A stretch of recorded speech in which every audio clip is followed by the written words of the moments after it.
প্রচারিত হচ্ছে FM 98.0 মেগাহার্টজে। জানিয়ে দিচ্ছি বাংলাদেশ আবহাওয়া অধিদপ্তর হতে প্রাপ্ত আগামী 5 দিনের আবহাওয়ার পূর্বাভাস। আগামীকাল বৃষ্টিপাত 192.3 মিলিমিটার হওয়ার সম্ভাবনা রয়েছে এবং সর্বোচ্চ তাপমাত্রা থাকার সম্ভাবনা রয়েছে 30°C এবং সর্বনিম্ন তাপমাত্রা থাকার সম্ভাবনা রয়েছে 27°C।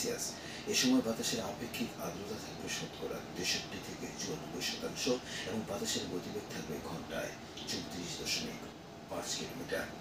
বাতাস এ সময় প্রবাহিত হবে পশ্চিম, উত্তর, উত্তর পশ্চিম দিক থেকে এবং আকাশ আংশিক মেঘলা থাকার সম্ভাবনা রয়েছে।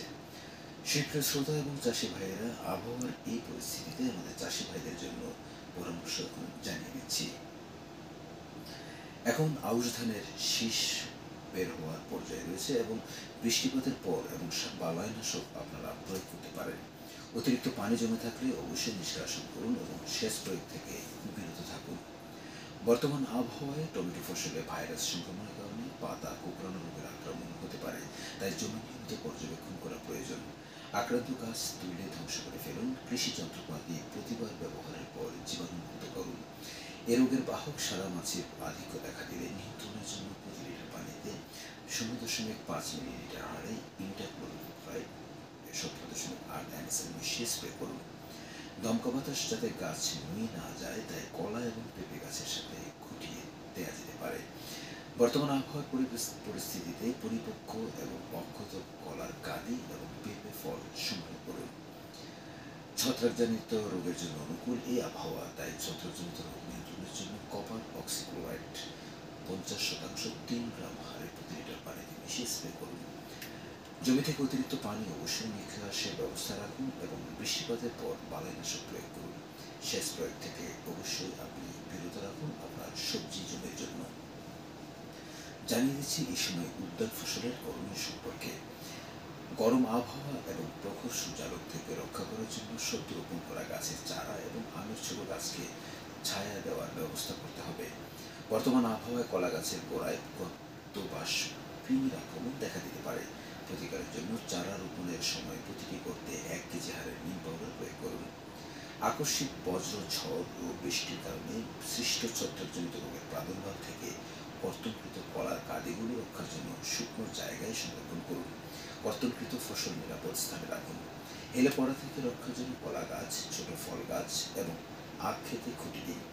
আখের ক্ষেতে পাতা নিচের দিকে পেঁচিয়ে একাধিক গাছ গুচ্ছ করে একসাথে বেঁধে দিন, যাতে প্রবল বাতাসে আখ হেলে না পড়ে। বর্তমান আবহাওয়ায় কলা ক্ষেতে সিকাডোগা পাতার দাগ এবং পাতা পচা ছত্রাক রোগের জন্য অনুকূল। আক্রান্ত পাতা কেটে পুড়িয়ে ফেলুন এবং প্রোপিকোনাজোল 1 মিলিলিটার প্রতি লিটার পানিতে মিশিয়ে স্প্রে করুন। বৃষ্টিপাতের পর বালাইনাশক প্রয়োগ করুন। জমি থেকে অতিরিক্ত পানি নিকাশের ব্যবস্থা রাখুন। জানিয়ে দিচ্ছি এখন গবাদি পশুর পরিচর্যা সম্পর্কে। বর্ষা আসার আগেই গবাদি পশুকে 15 দিনের বিরতিতে তরকা, পাতলা, গলা ফোলা ও খুরা রোগের টিকা প্রয়োগ করুন।